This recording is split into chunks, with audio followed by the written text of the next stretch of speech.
بسم الله الرحمن الرحيم ليس البر أن تولوا وجوهكم قبل المشرق والمغرب ولكن البر من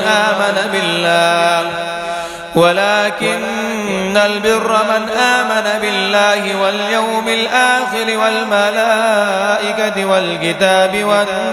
والنبيين وآتى المال على حبه ذوي القربى واليتامى والمساكين وابن السبيل والسائلين وفي الرقاب وأقام الصلاة وآتى الزكاة والموفون بعهدهم إذا عاهدوا والصابرين في البأساء والضراء وحين البأس أولئك الذين صدقوا وأولئك هم المتقون يا أيها الذين آمنوا كتب عليكم القصاص في القتلى الحر بالحر والعبد بالعبد والأنثى بالأنثى فمن عفي له من أخيه شيء فاتباع بالمعروف وأداء إليه بإحسان ذلك تخفيف من ربكم ورحمة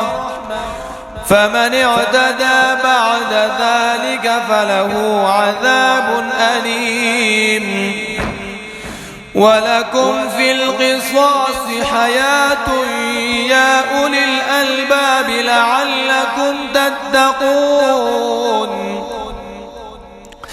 كتب عليكم إذا حضر أحدكم الموت إن ترك خيرا الوصية للوالدين والأقربين بالمعروف حقا على المتقين فمن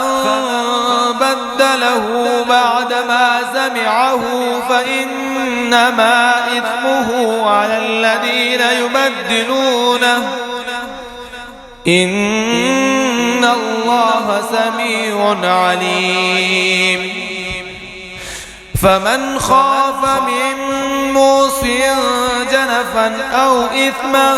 فأصلح بينهم فلا إثم عليه إن الله غفور رحيم